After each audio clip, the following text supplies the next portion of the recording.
Bonjour à tous, j'espère que vous allez bien. Écoutez-moi, tout va pour le mieux. Je suis très heureux de vous retrouver pour cette nouvelle vidéo. Et aujourd'hui, on va refaire le dernier parcours de certains clubs en Ligue des Champions. En fait, c'est des clubs qui sont qualifiés cette saison en Ligue des Champions et qui n'ont pas connu la Ligue des Champions depuis un certain moment. En tout cas, si la vidéo vous plaît, n'hésitez pas à liker, n'hésitez pas à vous abonner. Vous êtes énormément à regarder les vidéos, mais à ne pas être abonné. Donc, n'hésitez pas à vous abonner, ça apporte vraiment énormément pour la chaîne. Peut-être que j'apparais sur votre feed, mais vous n'êtes pas abonné, vous ne le savez pas, donc n'hésitez pas à vérifier juste en dessous, ça prend juste 2 secondes et ça apporte énormément. Donc merci beaucoup à ceux qui le feront, n'hésitez pas à liker également, et on va donc rentrer tout de suite dans le vif du sujet. On va faire par ordre chronologique, et le premier que j'avais envie de mettre en avant, c'est la Lazio. Et la Lazio, pour être tout à fait honnête, je pensais que ça faisait longtemps, mais non, ça fait qu'il y a 3 ans. J'avais juste complètement oublié leur parcours en Ligue des Champions.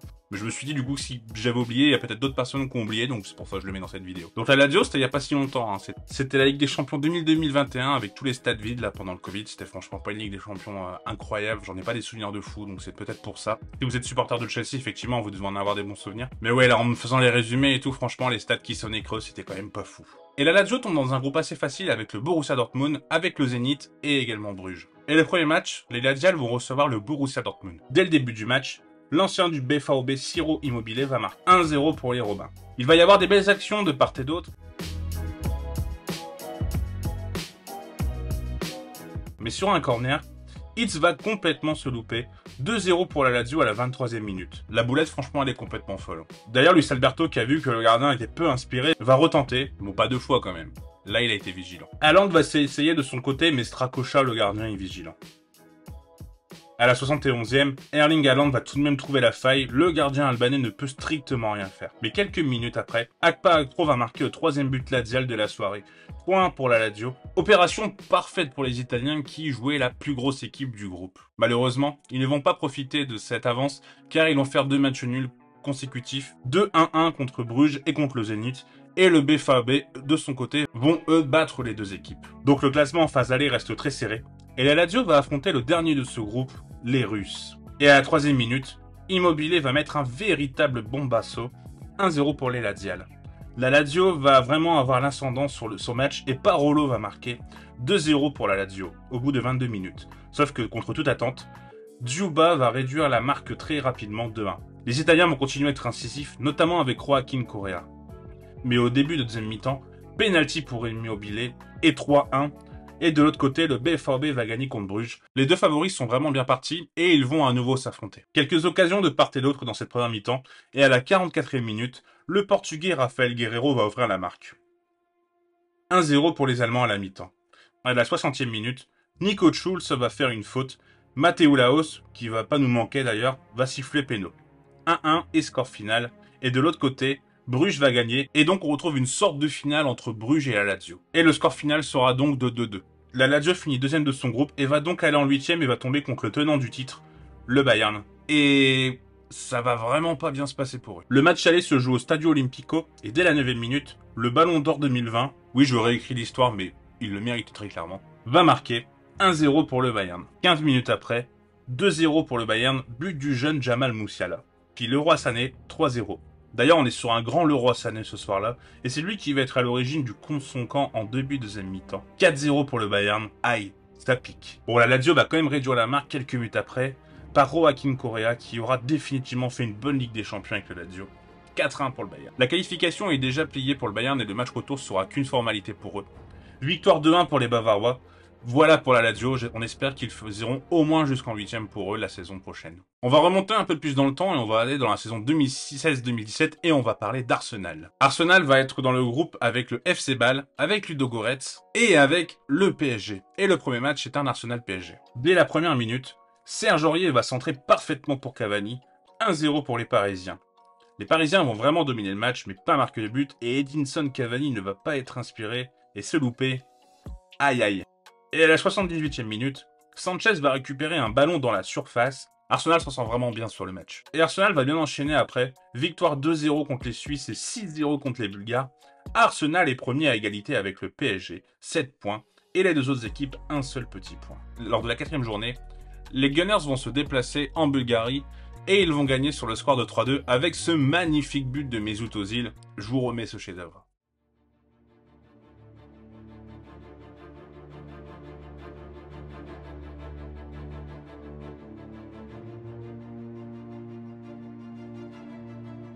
De son côté, le PSG va battre Bâle. Les deux équipes sont donc déjà qualifiées, et justement, ces équipes vont donc à nouveau s'affronter lors de la 5e journée. Les compositions d'équipes sont assez classiques. Matuidi se retrouve souvent à gauche sous Emery, et celle d'Arsenal, voire Gibbs et Jenkinson en latéraux.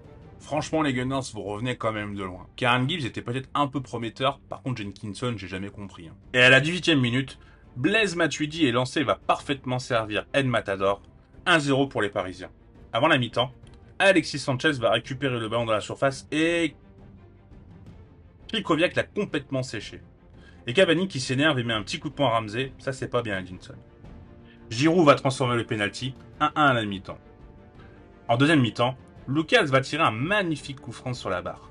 Arsenal va pousser et à la 60e, but casquette. Marco Verratti contre malencontreusement le ballon, mais ce ne sera pas le seul but contre son camp car le Nigérian Iwobi va également marquer contre son camp. Score final de 2, les deux équipes ont donc 11 points, Arsenal va battre Bâle et le PSG va faire nul contre les Bulgares. Le PSG est donc deuxième du groupe et va ensuite affronter le Barça en 8e qui donnera la fameuse remontada. Et Arsenal premier, ils vont affronter un deuxième de poule, sauf que le deuxième, eh ben c'est le Bayern. Et au match aller tout à l'heure, on a vu que le Bayern avait gagné 4-1, et désolé d'avance pour les supporters d'Arsenal, ça va être encore plus salé. Bon, la première mi-temps se passe pas trop mal, c'est assez équilibré. 1-0 pour le Bayern grâce à un but de Robben avec sa fameuse spéciale. Mais Arsenal va égaliser grâce à Alexis Sanchez. Et en deuxième mi-temps, 2-1, 3-1, 4-1 et 5-1. Le Bayern étrille Arsenal. Le match retour donc semble une formalité vu le score avant. On connaît les Bavarois qui ne font pas de cadeaux, qui sont un peu vus comme des machines, et au match retour, et bah nouveau 5-1. En tout cas, pour conclure ce chapitre Arsenal, j'ai vraiment hâte de voir Arsenal en Ligue des Champions, et je suis vraiment content de les revoir en Ligue des Champions. Je pense que toutes les personnes qui ont à peu près mon âge vont... En général, je veux pas faire une formalité. Bon, un petit affect pour Arsenal, vu qu'on a vu, voilà, Thierry Henry, Robert Pires, Sylvain Wiltord. Moi, c'est pas mon équipe préférée en Angleterre, mais il y a forcément un affect pour Arsenal. Et on espère vraiment que ce retour en Ligue des Champions va vraiment être prometteur. En tout cas, j'ai vraiment hâte de les suivre. On va remonter en 2013-2014 ce coup-ci et on va parler de la Real. Je vais peut-être dire la Real Sociedad d'ailleurs s'il y a des fans de la Real, je suis vraiment désolé. Malheureusement, les médias français ont toujours dit la Real Sociedad. Mais c'est vrai qu'on dit que la Real, donc je vais essayer de faire le mieux possible. Et la Real, eux, vont commencer par les tours préliminaires, et c'est pas un souvenir qui me fait vraiment plaisir, car ils avaient éliminé l'Olympique Lyonnais, avec notamment cette reprise d'Antoine Griezmann qui était tout simplement sublime. 2-0 à Gerland, 2-0 à Anoeta, et ils vont tomber dans une poule assez relevée avec United, Leverkusen et le Shakhtar. Et le premier match se déroule à domicile contre les Ukrainiens. Les Basques vont perdre 2-0 avec un doublé d'Alex Teixeira. C'est vraiment mal embarqué et la Real doit se mettre en ordre de marche. Et le deuxième match se joue contre les Leverkusen. Mais ça va mal commencer. Simon Rolfes va marquer avant la mi-temps. 1-0, mais Carlos Vela va égaliser sur penalty. 1 partout. Et ce qu'il faut savoir, c'est que ce but de la Real, eh ben en fait, c'est avec le dernier en Ligue des Champions. Et ce match se finira pas sur un 1-1, parce qu'il va y avoir un autre but pour Leverkusen. Et attention, c'est un sacré bombasso. La Real va ensuite perdre 1-0 à Old Trafford. Ils vont recevoir les Red Devils et ils vont faire 0-0. Ils vont ensuite perdre 4-0 au Shakhtar. Et après, au dernier match, ils ne vont même pas sauver l'honneur, même s'il a été plus ou moins sauvé lors du match nul contre les Red Devils. Et ils vont perdre 1-0 contre les Leverkusen. La Real Sociedad est donc bon dernier de cette Ligue des Champions. Et c'est pareil, c'est une équipe qui a vraiment fait une très belle saison, qui a d'ailleurs un sublime maillot. Vous connaissez mon amour pour les maillots. Le maillot de cette année est vraiment magnifique. J'espère vraiment qu'on verra une belle image des Basques lors de ce parcours en Ligue des Champions, même si je pense que d'un point de vue classement UEFA, ça va être assez compliqué, je pense, pour la Real. Je n'ai pas vérifié, peut-être que c'est une erreur de ma part, mais je pense pas qu'il sera chapeau 1, chapeau 2 et chapeau 3, j'ai peut-être même un petit doute. Donc on va voir comment ça se passe pour eux, mais ouais, on espère qu'on verra un grand Real Sociedad parce qu'il y a vraiment des joueurs très intéressants cette équipe. On va bien remonter là et on va parler en 2002-2003. Et d'ailleurs, il y a deux équipes dans cette période. Mais on va commencer par le club anglais de Newcastle. Si on doit être tout à fait juste, ils ont fait un tour préliminaire de Ligue des Champions en 2003-2004 où ils se sont fait sortir par le Partizan Belgrade. On va plutôt parler du parcours 2002-2003 où le parcours est quand même beaucoup plus intéressant. Et c'est un vrai parcours en Ligue des Champions car je pars du principe que si le tour préliminaire n'est pas passé, bah t'es pas qualifié en Ligue des Champions, ce qui est le but à la base des tours préliminaires. Mais voilà, petite précision. Et là aussi, en 2002-2003, ils sont passés par les tours préliminaires et ils ont éliminé le club bosnien de Zliznesnica. Je suis désolé pour la prononciation, j'ai fait du mieux possible. 1-0 à l'aller et 4-0 au retour. Les Magpies vont tomber dans une poule quand même relativement relevée avec la Juve, le Dynamo Kiev qui à l'époque est vraiment une belle équipe et également Feyenoord qui compose de bons talents. Et lors des 3 premiers matchs, 3 défaites, tout simplement. Newcastle a donc 0 points, alors que devant la Juve en a 7, Feyenoord 5 et le Dynamo Kiev. Ça s'annonce vraiment très compliqué pour les Magpies en ayant 0 points en 3 matchs de se qualifier. Et lors du 4e match, ils se retrouvent vraiment dos au mur et ils vont devoir affronter la Juve. Les joueurs de Marcello Lippi vont avoir une première occasion par Marco Di Vaio, qui joue à la place de Trezeguet blessé, mais la balle passe à côté. Le gardien Magpie est très peu inspiré et donne la balle à Nedved qui, surpris, va gâcher l'occasion. Les Magpies vont se réveiller par l'intermédiaire de Lua Lua, d'Alan Shearer et également de Solano. D'ailleurs, ce dernier va faire un super centre pour Alan Shearer qui décale pour le français Laurent Robert, mais à côté à nouveau. Mi-temps 0-0, les Magpies sont au rendez-vous. Ils continuent de pousser mais tombent sur un bon Buffon. Mais à la 62e, sur une combinaison bien sentie, d'ailleurs il y a un monde impressionnant dans la surface, 1-0 pour Newcastle, but du défenseur droit Andy Griffin. Et ce sera le score final. Newcastle va donc créer la sensation en battant la Juve. Et de l'autre côté, le Dynamo Kiev va gagner contre Feyenoord, ce qui ne fait pas vraiment les affaires du club anglais au classement. Ils vont ensuite affronter le Dynamo Kiev qu'ils vont également battre, sur le score cette fois-ci de 2-1. Alors que de l'autre côté, la Juve bat Feyenoord, Newcastle a donc 6 points, le Dynamo 7 et Feyenoord 5. Alors que la Juve en a 10 et est désormais sûre d'être qualifiée. Un dernier déplacement se fait pour les Magpies aux Pays-Bas contre Feyenoord et ils vont réussir à gagner 3-2 là-bas. Et la Juve va gagner également contre Kiev. Newcastle se retrouve donc en 8e de finale. Enfin non, pas en 8e de finale. Car à l'époque, les 2 premiers de chaque poule se retrouvaient à nouveau dans des poules. Il y avait 4 poules de 4. Et franchement, moi j'adorais ce système. Il y avait des poules, elles étaient tellement relevées parce que forcément c'était les 16 meilleurs de la phase de Ligue des Champions et tu avais à nouveau des poules, donc tu avais des poules quand même assez relevées. Et moi j'adorais ce format. Franchement, quand on voit que maintenant l'avenir de la Ligue des Champions c'est à 48, bon peut-être que c'est une pensée française et peut-être que les petits pays qui n'avaient pas forcément la chance de participer à la Ligue des Champions vont être heureux et peut-être plus de chances d'avoir la Ligue des Champions de 48, c'est peut-être une belle chose. Mais ouais, franchement ce format moi de Ligue des Champions j'adorais énormément. Et quand je parlais de poule relevée, là, c'en est vraiment un bon exemple, car Newcastle va tomber sur le Barça, l'Inter et le Bayer Leverkusen. Et lors du premier match, Newcastle reçoit l'Inter et ça va être assez difficile. Dès la 2e minute, Crespo va parfaitement servir Morfeo, 1-0 pour les Nerazzurri. À la 5e minute, les Magpies vont se retrouver à 10 avec l'expulsion de Craig Bellamy à cause de Materazzi. Oh, bizarre, tiens. Newcastle va tout de même se créer des occasions, mais c'est compliqué. Mathias Almeida va les punir par une frappe tout simplement magnifique. 2-0 pour les Nerazzurri. Okan va parfaitement servir Crespo. 3-0 pour les Milanais à la mi-temps. C'est assez dur pour Newcastle qui, malgré son infériorité numérique, franchement a essayé de faire le mieux possible, mais l'Inter a été diablement efficace. Le score va se finir sur 4-1. Nolberto Solano va marquer sur une passe décisive de Laurent Robert, alors qu'Alvaro Recoba va parfaitement être servi par Stéphane Delma et va marquer le 4e but. D'ailleurs, ce Alvaro Recoba, quel joueur! On n'en parle plus, mais franchement, c'était un joueur vraiment magnifique. Newcastle va ensuite perdre 3-1 au Camp Nou, avant de gagner 3-1 à Leverkusen.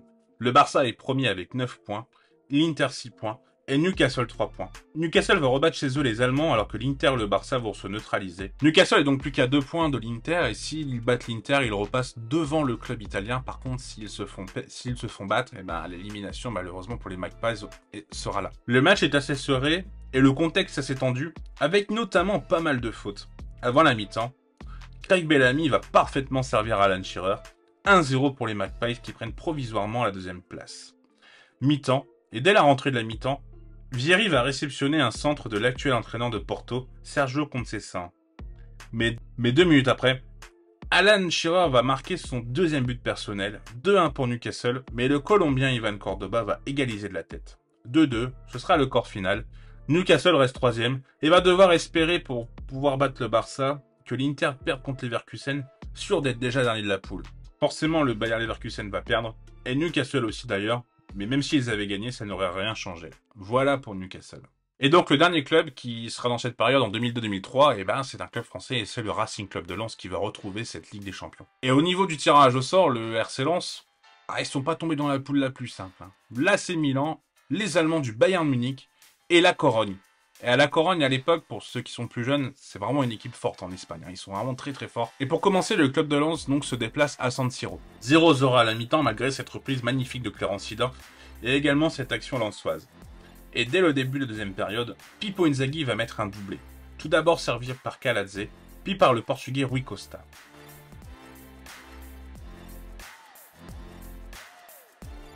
La bonne nouvelle est que Daniel Moreira va égaliser 2-1.